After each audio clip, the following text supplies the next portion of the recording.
तो common reasons क्या है कि क्यों लोग ये सिगरेट, टोबैको, गुटखा खाते हैं? उसके कॉमन रीजंस क्या है? तो शुरुआत तो क्यूरियोसिटी से होती है, एक्सपेरिमेंटेशन से शुरू होता है। तब उसमें लगता है, हर एक को ऐसा कॉन्फिडेंस रहता है कि मैं ये आदत लगने नहीं दूंगा, मैं ज्यादा करूंगा ही नहीं, मैं कंट्रोल में रखूंगा।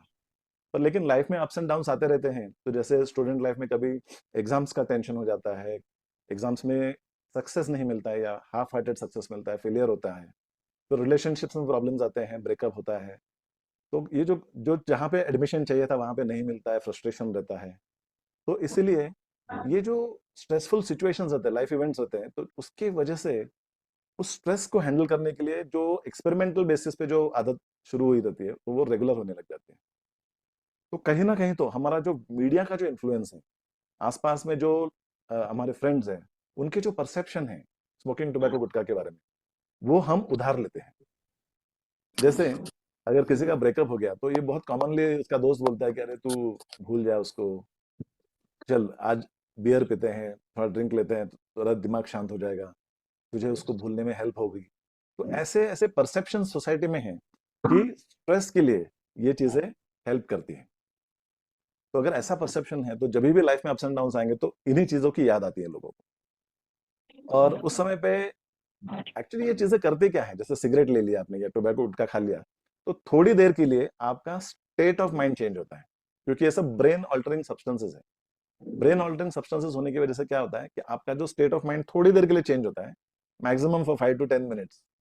और आपको ऐसा लगता है कि कुछ हुआ, कुछ मिला मुझे, है ना? थोड़ा स्टेट चेंज होता है।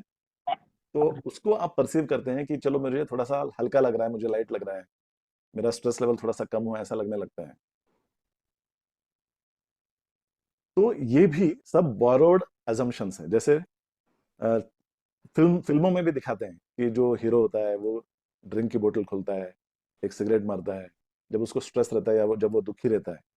तो इतना हमारा कंडीशनिंग हुआ है, हमारे ब्रेन पर इतना कंडीशनिंग हुआ है कि हमें हमने ये मान लिया है कि ये स्ट्रेस हैंडल करने के लिए यूजफुल है।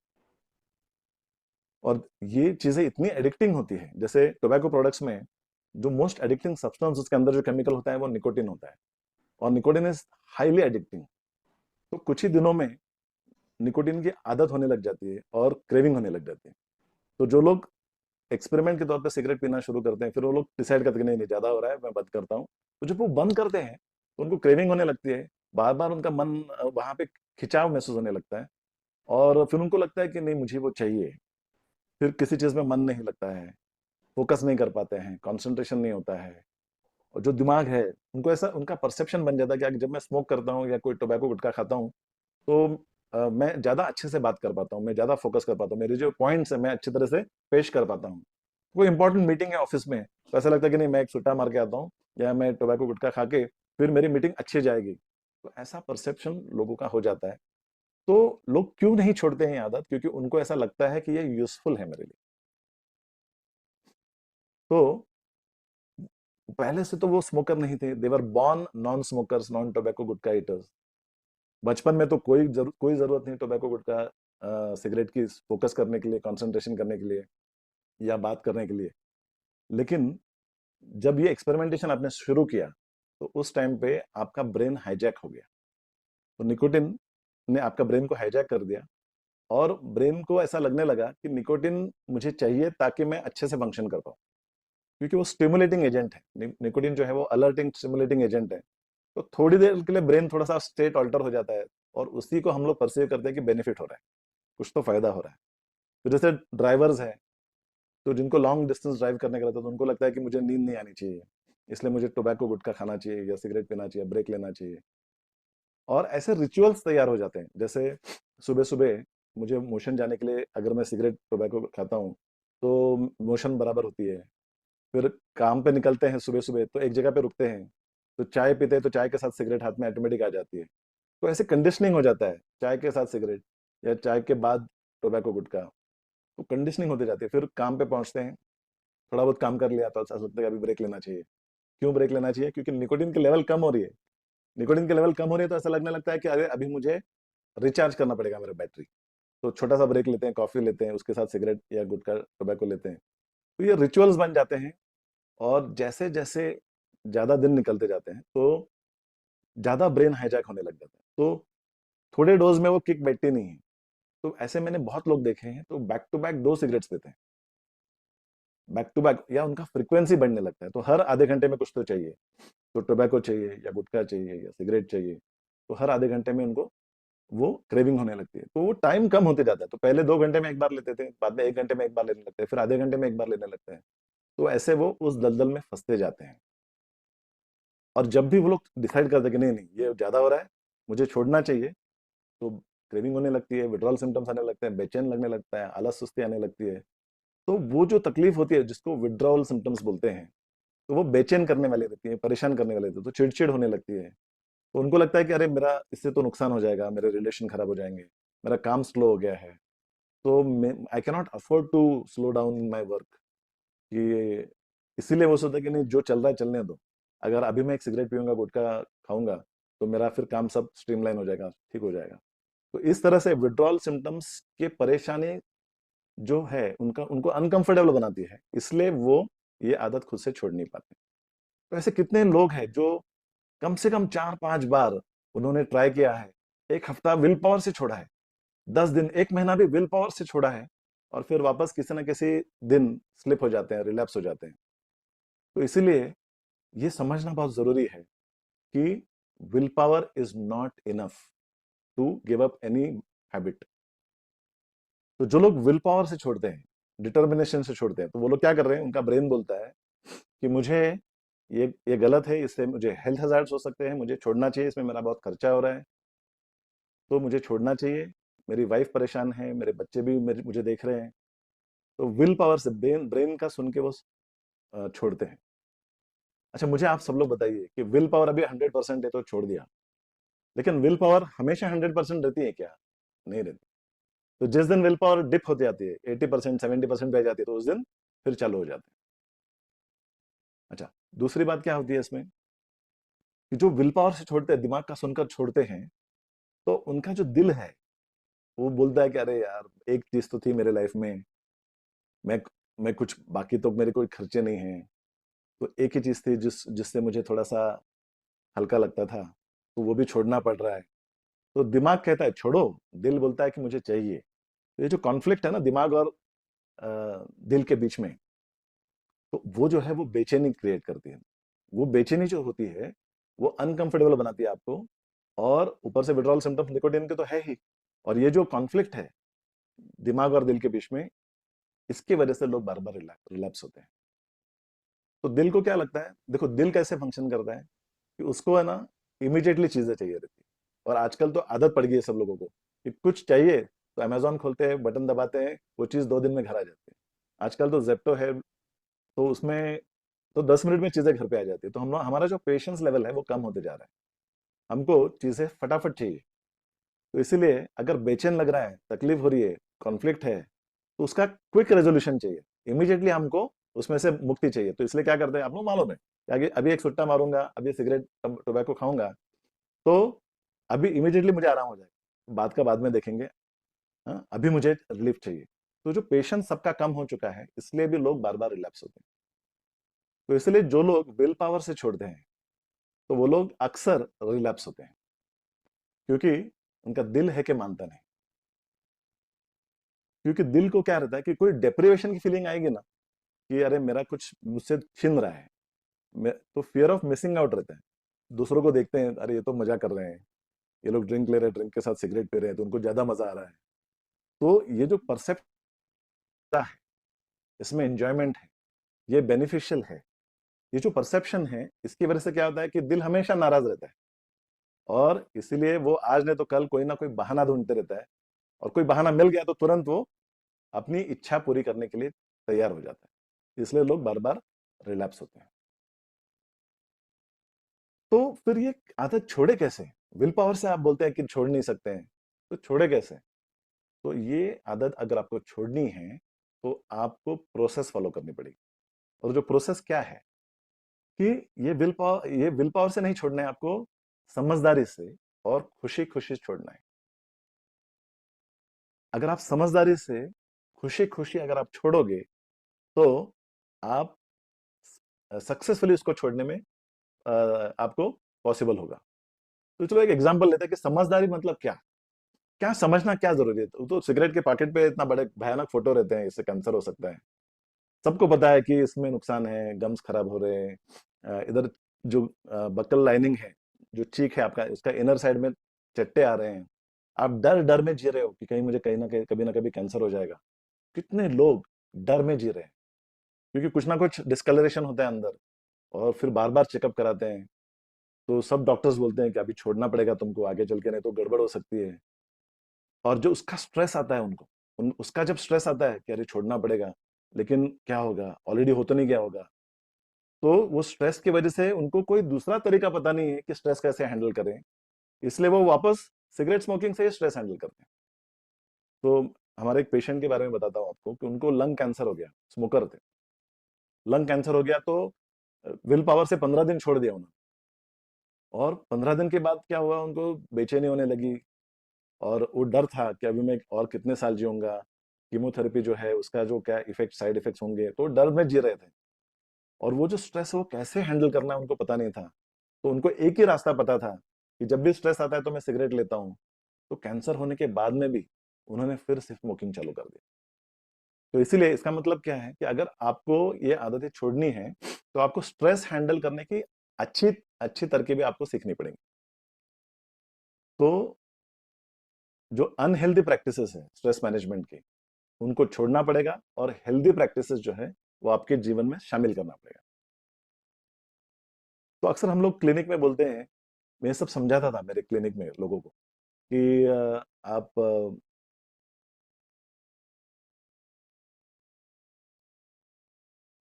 कि फॉलोअप के लिए, तो जब 7 दिन बाद में उनको पूछता था कि अब कैसा है तुम्हारा, तो वो लोग बोलते थे कि डॉक्टर मैं ट्राई किया लेकिन मुझसे नहीं छूट रहा है।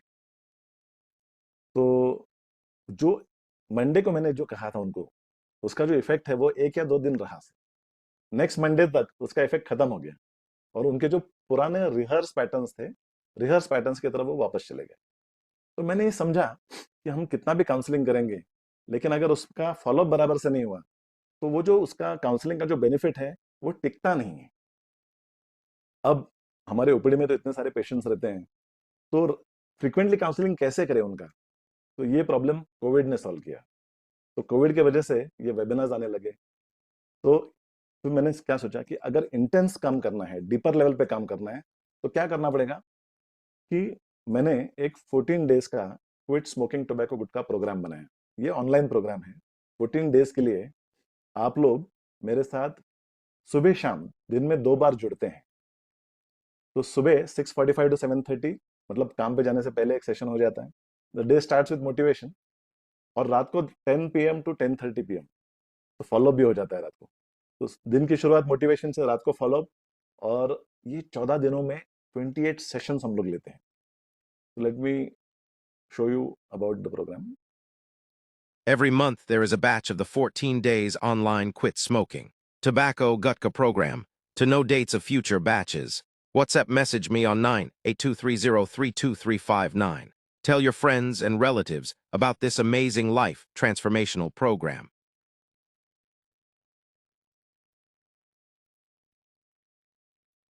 तो ये जो प्रोग्राम है, ये कोई रिकॉर्डेड प्रोग्राम नहीं है, ये एक लाइव प्रोग्राम है। तो लाइव इंटरेक्शंस होंगे, और ये डू विथ मी प्रोग्राम है, मतलब आपको ये मेरे साथ करना है। तो इसमें हम लोग एक्सप्लोर करते हैं, बहुत सारा शेयरिंग होता है, डिस्कशंस होते हैं, डीब्रीफिंग होता है, और काउंसलिंग होता है इसमें। तो इस प्रोग्राम के दौरान आप खुद को समझना शुरू करते हैं। आप खुद को समझना शुरू करते हैं, आपके टेंडेंसीज क्या है, आपके आपकी पर्सनैलिटी कैसी है, आपके ट्रिगर्स क्या है, ऐसे कौन सी बातें हैं जिसके वजह से आपको स्मोकिंग की याद आती है, टोबैको गुटखे की याद आती है, ट्रिगर्स बोलते हैं जिसको। और इसके पीछे आपकी जो भी सोच है, इसके पीछे जो बिलीफ सिस्टम्स होती हैं आपकी, तो वहां तक हम लोग पहुंचते हैं। वो बिलीफ सिस्टम्स क्या है, हेल्दी है, लॉजिकल है, रैशनल है, या इरेशनल बिलीफ सिस्टम्स हैं कुछ, तो उस पर बहुत सारा काम होता है। जैसे फॉर एग्जाम्पल, एक एक प्रैक्टिकल एग्जाम्पल लेते हैं आपके लिए। तो चलो, एक एक बिलीफ सिस्टम क्या है कि स्मोकिंग टोबैको गुटखा हेल्प्स, है ना, स्ट्रेस कम करने के लिए हेल्प करता है, ऐसा लोगों की धारणा है। तो उसको समझते हैं। ये एक बिलीफ है, बिलीफ सिस्टम है कि इससे मुझे काम अच्छा होता है, प्रोडक्टिविटी मेरी बढ़ती है, मेरा स्ट्रेस लेवल कम होता है। तो चलो एक सिचुएशन इमेजिन करते हैं कि आप ऑफिस में हो, आपके बॉस ने आपको बोला है कि ये काम अर्जेंट है, ये काम पूरे हुए बगैर तुमको घर नहीं जाना है आज। भले 7 बज जाएंगे, 8 बज जाएंगे, 10 बज जाएंगे, ये काम पूरा करने से पहले आपको घर नहीं जाना है, ये रिपोर्ट मुझे देने के बाद ही घर जाना है। तो आपको स्ट्रेस आने लगा कि अरे यार इतना बड़ा काम है, ये कैसे होगा। आज तो मेरे शाम को मूवी का प्लान बनाया था बीवी के साथ, अब बीवी को क्या एक्सप्लेन करूंगा मैं। उल्टा वो वहां पे घर पे डांटेगी, रूठ के बैठेगी 2-2 दिन, और यहाँ पे बॉस मुझे फायर कर रहा है। तो आपका स्ट्रेस लेवल बढ़ने लग गया। और ऐसा समझ लो कि आपको स्मोकिंग, टोबैको या गुटखे की आदत है, तो टेंशन हो गई, चलो फटाफट करते हैं। फिर आपको याद आया कि अरे काम फटाफट करना है, तो मुझे अभी एक सुट्टा मारना पड़ेगा। हाँ, तो मेरा स्ट्रेस लेवल थोड़ा कम हो जाएगा, तो मुझे ठीक लगेगा। तो चलो एग्जामिन करते हैं कि एग्जैक्टली क्या होता है इस सिचुएशन में। तो हम लोग ये बिलीफ सिस्टम समझने के लिए कर रहे हैं। तो बिलीफ सिस्टम क्या है? It is useful, it will help me to work better. तो ऐसे समझो कि ये जो है ना, ये बॉस ने अभी फायरिंग दिया है और काम दिया है, टारगेट दिया है, ये उसकी वजह से होने वाला स्ट्रेस है, ठीक है, ये वाला। और आपको लगता है कि ये स्ट्रेस अभी मैं एक सुट्टा मारूंगा तो कम हो जाएगा। हाँ, ये स्ट्रेस बढ़ गया है ना, ये कम हो जाएगा, ऐसा लगता है आपको। हाँ, लेकिन समझने वाली बात यह है कि आपका सिगरेट, टोबैको, गुटखा पीकर अभी 2 घंटे हो गए, तो जो निकोटीन के लेवल 2 घंटे पहले थी वो कम हो गई है, तो बेचैनी शुरू हो गई, विड्रॉल सिम्टम शुरू हो गए, तो उसकी वजह से भी बेचैनी होती है। तो ये वो स्ट्रेस है, देखो ये वो स्ट्रेस है। तो अभी क्या हो गया? डबल स्ट्रेस है, डबल डबल स्ट्रेस है। ये स्ट्रेस क्या है? काम का। और ये स्ट्रेस कौन सा है? निकोटीन के लेवल कम हो गए इसलिए बेचैनी हो रही है, उसका स्ट्रेस हो रहा है, बराबर है। तो डबल स्ट्रेस है। तो अगर अभी आप सुट्टा मारोगे या टोबैको गुटखा खाओगे, तो कौन सा स्ट्रेस कम होगा? निकोटीन की लेवल बढ़ेगी, तो निकोटीन के विड्रॉल की वजह से जो स्ट्रेस हो रहा था वो कम होगा, बराबर है। तो कुछ तो कम होगा, ऐसा आपको लगेगा, बराबर। ये डबल स्ट्रेस था, तो सिगरेट मारने के बाद ये बेचैनी कम हो गई, तो आपको लगा कि सिगरेट से स्ट्रेस कम होता है। एक्चुअली ये वाला स्ट्रेस तो वैसे ही है, सिर्फ निकोटीन विड्रॉल की वजह से होने वाली बेचैनी सिर्फ कम हुई। तो इस तरह से जो आपका बिलीफ सिस्टम था कि निकोटीन हेल्प्स, तो actually nicotine does not help. जो भी टोबैको प्रोडक्ट्स है वो स्ट्रेस कम करने के लिए हेल्प नहीं करते हैं, क्योंकि आपका जो काम का स्ट्रेस है वो तो वैसे ही है। लेकिन निकोटीन विड्रॉल का जो स्ट्रेस था वो कम हो गया और आपको लगा कि हेल्प हो गई। तो इस तरह से हम लोग एग्जाम्पल्स डिस्कस करके हमारे जो 14 डे प्रोग्राम में ऐसे बहुत सारी बिलीफ सिस्टम्स हैं आपकी, उन पर काम करते हैं। तो फिर धीरे धीरे क्या होता है कि आप समझने लगते हो कि अरे मैं तो उल्लू बन रहा था, कि एक्चुअली से कोई स्ट्रेस कम नहीं होता है, इससे तो सिर्फ निकोटीन विड्रॉल की बेचैनी कम होती है, और मैं उस लूप में फंसा हुआ हूँ, उस विशियस साइकिल में मैं फंसा हुआ हूँ, चक्रव्यूह में मैं फंसा हुआ हूँ, और मुझे लग रहा था कि इससे फायदा हो रहा है। ऊपर से फिर आप कैलकुलेट करना शुरू कर दो, मेरे महीने का खर्चा कितना है। मेरे महीने का खर्चा 7-8 हजार रुपए है। जो लोग सिगरेट पीते हैं, 10-12 सिगरेट पीते हैं, तो आराम से 6-7 हजार रुपया तो महीने का खर्चा है। और आप कैलकुलेट करने लगते हो कि अरे मेरा साल का खर्चा कितना है, अरे 60 to 70 थाउजेंड रुपीज में इसमें खर्चा कर रहा हूँ।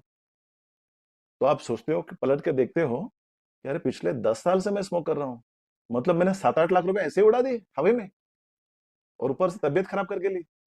फिर आप सोचने लगते, अरे यार मेरा तो स्टेमिना भी कम हो गया, आजकल मैं वॉक करने जाता हूँ तो मुझे 5 राउंड की जगह पे 4 राउंड में थकान आने लगती है। फिर आप नोटिस करते हो कि अरे मुझे तो है ना बार बार खांसी आती है, और ये खांसी जाती नहीं है, रात को भी मैं खांसते रहता हूँ। बच्चे भी मेरे तरफ देख के देखते हैं कि अरे पापा को क्या हो रहा है। मैं बच्चे भी बोलते हैं पापा आप स्मोक मत करो, फिर भी आप कंट्रोल नहीं कर पा रहे हैं। वो गिल्ट भी है, शर्म भी आती है। तो ये जो भी एडिक्शन है आपका, वो आपको छुप छुप के करना पड़ता है, बराबर है कि नहीं? हाँ, खुलेआम आप सिगरेट नहीं मारते हो, आप साइड में जाते हो सिगरेट मारते हो, या टोबैको गुटखा जो है साइड में जाके फटक से मार के आते हैं। तो कहीं ना कहीं तो आपके जो इमोशंस है, आप नेगेटिव इमोशंस एक्सपीरियंस कर रहे हो, गिल्ट की, शर्मिंदगी की। कोई कोई ऐसा फंक्शन होता है, तो उस फंक्शन में आप लोगों से बात करते हैं, लेकिन आपका आधा ध्यान कहाँ रहता है कि अभी मैं कहाँ कैसे ब्रेक लूं, चुपचाप बाहर जाके अपना एक पुड़ी मार के आऊं या सिगरेट मार के आऊं, और फिर आपने वापस सब लोग के साथ ज्वाइन करो। तो आपका मन जो है वो वहां पे टिकता नहीं है। आपका आधा मन सॉल्यूशन निकालने के लिए कि कैसे मेरे को बाहर ब्रेक लेकर मैं ये एडिक्शन कर पाऊं। तो जो आपकी जो धारणा है कि स्मोकिंग टोबैको गुटखे से मेरा फोकस बढ़ता है, एक्चुअली वो भी गलत है। इनफैक्ट पूरा फोकस इस पे हो जाता है कि नेक्स्ट डोज कैसे मिलेगा मेरे को, सिगरेट का, टोबैको का, गुटखे का। तो उससे फोकस इंप्रूव नहीं होता है, इट बिकम्स द फोकस। आपकी लाइफ का फोकस ही वो बन जाता है कि थोड़ा काम करने का, फिर ब्रेक लेके आने का, फिर थोड़ा काम करने का, फिर ब्रेक लेके आने का। और अंदर ही अंदर डर है कि इससे मुझे नुकसान तो नहीं हो जाएगा, मुझे ब्लड प्रेशर की गोली तो नहीं चालू हो जाएगी, मुझे हार्ट अटैक तो नहीं आएगा। तो डर में भी जी रहे हैं, गिल्ट में भी जी रहे हैं, शर्मिंदगी भी है। तो इतना सब आप सहन कर रहे हो, वो भी पैसा दे के दुख खरीद रहे हो। पिछले 10 सालों में आपने 6 से 8 लाख रुपया इस पे खर्चा किया होगा। पिछले बैच में, हमारे 14 डे बैच में, हमारे पास एक कैंडिडेट था जिसने पिछले 25 सालों में 50 लाख रुपीज खर्चा किया सिगरेट और गुटखे के ऊपर। 50 lakhs। उसका महीने का खर्चा 15,000 रुपया, 15,000 रुपया महीने का खर्चा था। तो पिछले 25 सालों में सोचो कितना कितना पैसा खर्चा किया। और ऊपर से अभी वो बोला कि अगर मैं ये प्रोग्राम नहीं करता तो अगले 10-15 सालों में मैंने और इतना ही पैसा खर्चा किया होता। एक और हमारे प्रीवियस बैच में एक डॉक्टर थे। वो डॉक्टर हमारे कोर्स में ज्वाइन हुए थे, इस 14 डे प्रोग्राम में ज्वाइन हुए थे। तो उनका प्रॉब्लम बहुत ही अनोखा था।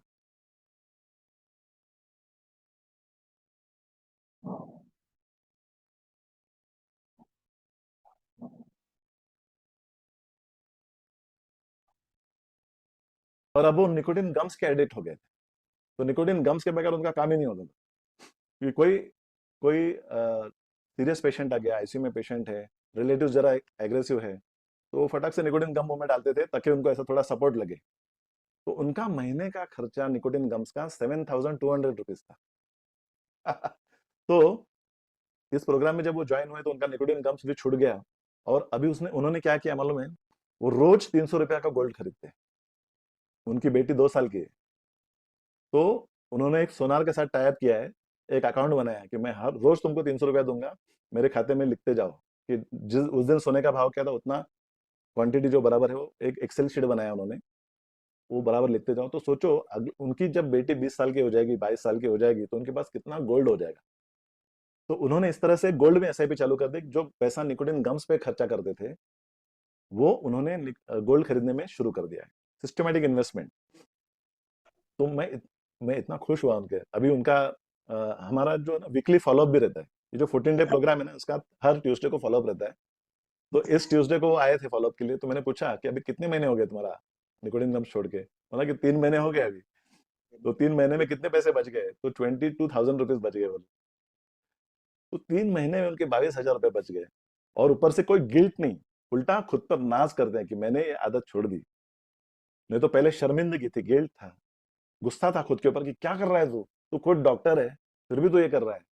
तो गिल्ट से बाहर हो गए, शर्मिंदगी से बाहर हो गए, सीना तान के चलते हैं, है ना। और जब वो पेशेंट्स को आप बोलते हैं कि तुम तंबाकू सिगरेट गुटखा छोड़ो, तो कॉन्फिडेंस के साथ बोलते हैं। तो पहले क्या था, उनका वो आवाज में दम नहीं था क्योंकि वो खुद भी निकोटिन गम्स खाते थे। तो ऐसे ट्रांसफॉर्मेशन अब लोगों के जीवन में होने लगे। तो पैसा तो बचेगा ही, सेहत बचेगी। तो सबसे इंपॉर्टेंट जो बेनिफिट है वो क्या है कि आप खुद पर नाज करोगे, आपका सेल्फ एस्टीम इंप्रूव होगा, आपका कॉन्फिडेंस लेवल इंप्रूव होगा। आप सोचोगे अरे मैं ये प्रॉब्लम से बाहर निकला, मैं दुनिया की कोई भी प्रॉब्लम से बाहर निकल सकता हूँ। तो वो जो है, वो कॉन्फिडेंस जो है, तो वो आपके में आप में वापस आएगा। और जो डर है कि आगे चल के मुझे कोई heart disease, lung disease, cancer ना हो जाए, वो डर भी आपका दूर हो जाएगा। तो खुल के जियोगे आप, है ना। तो इसको बोलते हैं फ्रीडम। तो जो एडिक्शन की जंजीरों में आप अभी जकड़े हुए हो, उसमें से जब आपको फ्रीडम मिलेगा, तो आपकी लाइफ कैसे होगी इमेजिन कीजिए। तो होता क्या है वो, कि एलिफेंट का वो एग्जाम्पल तो सबको पता है ना, कि एलिफेंट जब छोटा बच्चा रहता है तो उसको एक छोटे चेन से उसको बांध देते हैं। तो छोटा रहता है, ताकत कम रहती है, तो वो चेन तोड़ नहीं पाता है। तो उसे लगता है कि ये चेन तो अनब्रेकेबल है। और फिर वो एलिफेंट बड़े होते जाता है, बड़े होते जाता है, तो उसमें ताकत बढ़ते जाती है, लेकिन उसका माइंडसेट क्या है, ये चेन अनब्रेकेबल है। इसलिए बड़े होने के बाद में भी, इतना पावरफुल होने के बाद में भी, वो चेन तोड़ने की कोशिश नहीं करता, क्योंकि उसका माइंडसेट बन गया रहता है कि ये मेरी बस की बात नहीं।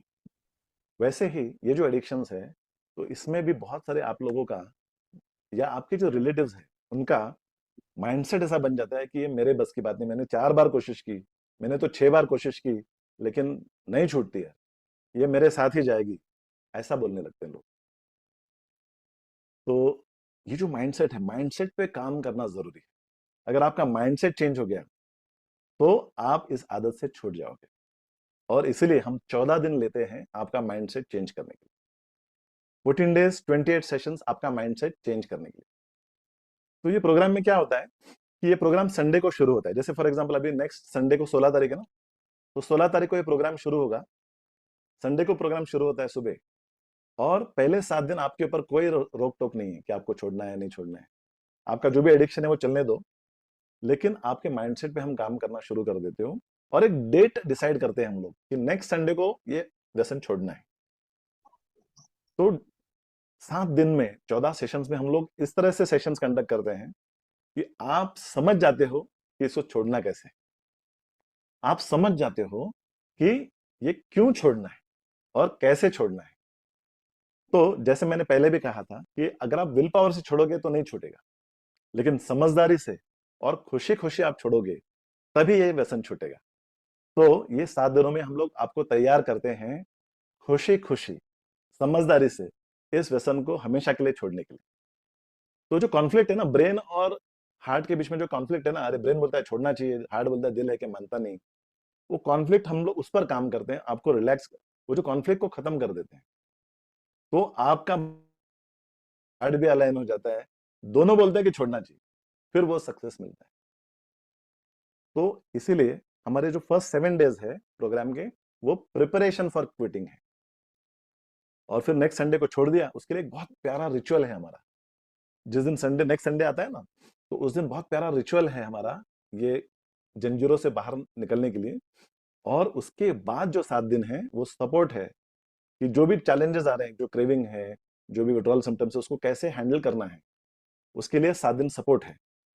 तो इस तरह से ये 14 डेज का स्ट्रक्चर्ड प्रोग्राम है। वो ऐसा प्रोग्राम डिजाइन किया है कि आप उस प्रोसेस को एंजॉय भी करोगे और खुशी खुशी उस आजादी की तरफ बढ़ोगे आगे। और 14 डे प्रोग्राम खत्म होने के बाद एवरी ट्यूसडे रात को 10 से 10:30 बजे अलग अलग बैचेस के जो लोग हैं, वो लोग सब लोग फिर साथ में आते हैं फॉलोअप के लिए। तो ये जो फॉलोअप है ये चलते रहने वाला है। तो जब तक मैं काम करते रहूंगा तब तक ये ट्यूसडे फॉलोअप चलते रहेगा, तो आपको सपोर्ट मिलते रहेगा।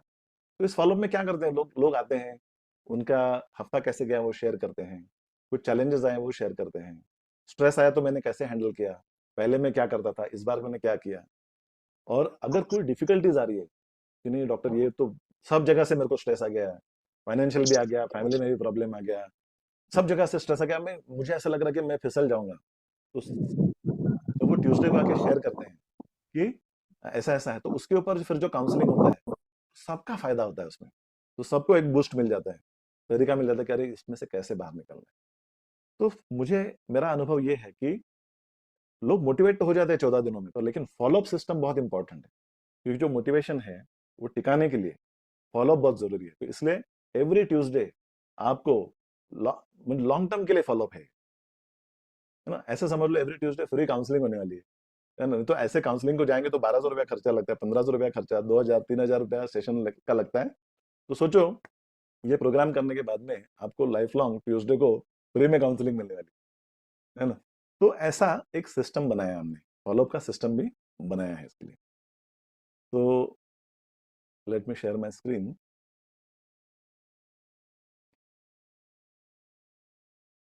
तो चलो इस प्रोग्राम में आपने व्यसन तो छोड़ दिया, आपके बिलीफ सिस्टम्स भी चेंज होने लग गए। मतलब क्या होगा कि आप पहले जैसे नहीं रहोगे। 14 दिन का प्रोग्राम करने से पहले जो आपकी पर्सनैलिटी थी, 14 दिनों में आप में काफी ट्रांसफॉर्मेशन आएगा। तो बुरी आदत तो छोड़ दी, तो अब अच्छी आदतें डालनी है, क्योंकि जो भी हेल्थ हमारा खराब हुआ है, कॉम्प्रोमाइज हुआ है, उसको रिक्लेम करना है। तो अच्छी आदतें डालने के लिए भी हम लोग सेशंस लेते हैं।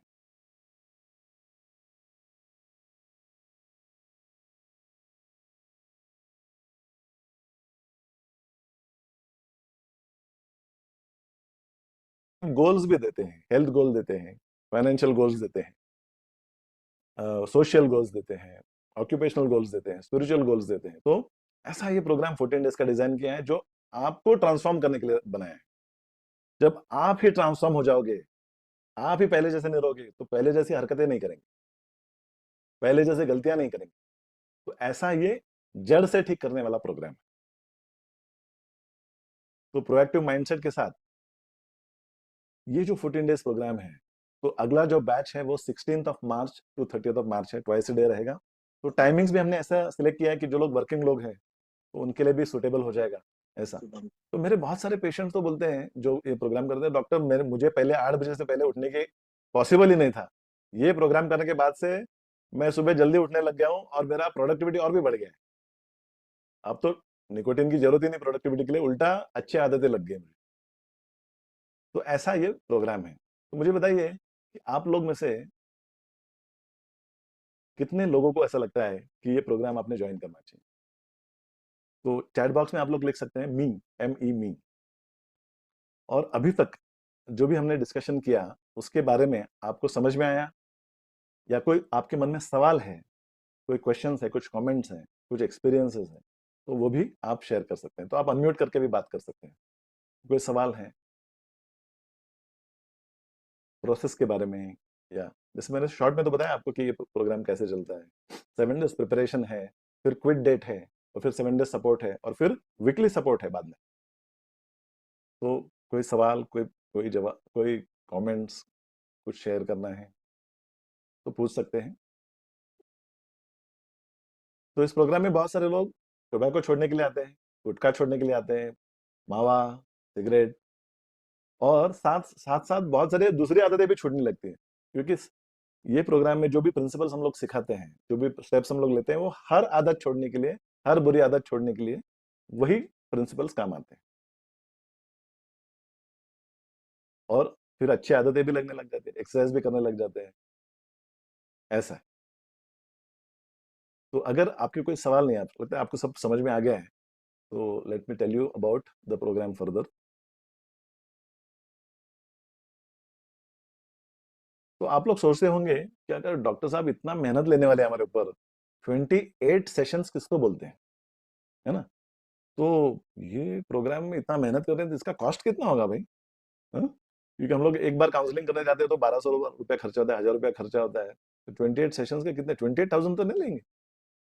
तो वैसे तो ये जो प्रोग्राम है, ये ट्रांसफॉर्मेशनल प्रोग्राम है, तो इसकी कोई, इसका तो कोई मोल ही नहीं है, इट इज प्राइसलेस। क्योंकि उसके बाद जो आपके लाइफ में ट्रांसफॉर्मेशन आता है वो प्राइसलेस है, अनमोल है। लेकिन जो मेहनत ले रहे हैं, और आपका भी कमिटमेंट बढ़ना चाहिए, और हमें भी मेहनत का एनर्जी एक्सचेंज जो बोलते हैं, फल मिलना चाहिए। तो इसलिए फिर हमने सोचा कि चलो, for purpose of energy exchange को, एक मुझे लगता है 21,000 का एक प्राइस है, जो काफ़ी ठीक रहेगा अगर 28 सेशंस लेने हैं। तो फिर हमने सोचा कि इसमें इतना तो लोग अफोर्ड नहीं कर पाएंगे, कुछ लोग अफोर्ड कर पाएंगे, कुछ लोग नहीं अफोर्ड कर पाएंगे, और ज़्यादा से ज़्यादा लोगों को हमको हेल्प करना है। तो इसलिए फिर हमने सोचा कि चलो कुछ रीजनेबल प्राइस रखते हैं, कि जो आपको ये जो स्टेप लेने के लिए इसको रीजनेबल बनाते हैं। तो एक बहुत ही प्यारा नंबर हमने सोचा कि चलो 11,111 इसका, इस प्रोग्राम का प्राइस रखते हैं। क्योंकि 14 डेज मेहनत लेना है, 28 सेशंस है, और आपकी पूरी लाइफ ट्रांसफॉर्म होने वाली है, तो ये तो कुछ भी नहीं है। फिर हमारे जो भी मैंने लोगों को ये प्रोग्राम के बारे में बताया, फिर एक बार बार बात आने लगी ऊपर कि डॉक्टर साहब हमको करना है, लेकिन अगर इस प्राइस में पॉसिबल नहीं है। तो मैंने सोचा कि चलो फिर और कुछ करते हैं, एक बहुत ही बढ़िया, जो ज़्यादा से ज़्यादा लोगों को अफोर्ड कर सकेंगे, तो इसको भी हमने सोचा कि रिवाइज करते हैं। फिर सोचा कि चलो एक महीने का जो सिगरेट का खर्चा है उतना ही रखते हैं। तो बहुत सारे लोगों का 5-6 हज़ार या 6-8 हज़ार रुपया खर्चा रहता है सिगरेट का या गुटखे का। तो उतना ही प्राइस लेंगे, तो एक महीने का जो भी आपका एडिक्शन का कॉस्ट है, वो आप इन्वेस्ट कर रहे हो, और साल भर में 60-70 हज़ार रुपया बचा रहे हो। तो 7,777 रुपीज इन्वेस्ट करके आप 70,000 रुपीज साल का बचा रहे हो।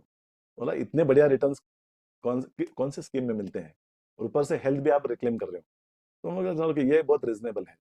तो इसीलिए अगर आप लोग ये प्रोग्राम में पार्ट लेना चाहते हैं, जैसे 16th ऑफ मार्च संडे को ये प्रोग्राम शुरू हो रहा है, तो आप लोग ये एक शुल्क, ये जो प्राइस है, इन्वेस्टमेंट है, वो पे करके आप प्रोग्राम में जुड़ सकते हैं। तो इसके साथ में एक और बढ़िया बोनस हम आपको देने वाले हैं कि आपकी हेल्थ रिक्लेम करनी है तो आप मेरे साथ हफ्ते में 3 दिन एक्सरसाइज कर सकते हो online, Tuesday, Thursday, Saturday, 7:30 AM to 8:30 AM। तो बहुत सारे लोगों का ये प्रॉब्लम रहता है कि वो लोग एक्सरसाइज शुरू करते हैं फिर बंद कर देते हैं, शुरू करते हैं फिर बंद कर देते हैं। तो अगर कंपनी हो तो आदमी करता है ना एक्सरसाइज।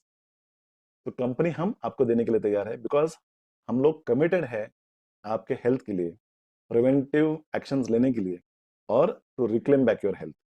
तो प्रोग्राम के साथ साथ आपका एक्सरसाइज का भी रूटीन बन जाएगा। तो हफ्ते में 3 दिन हम लोग ऑनलाइन एक्सरसाइज साथ में करेंगे। तो ये आपके लिए एक एक्स्ट्रा फ्री बोनस है।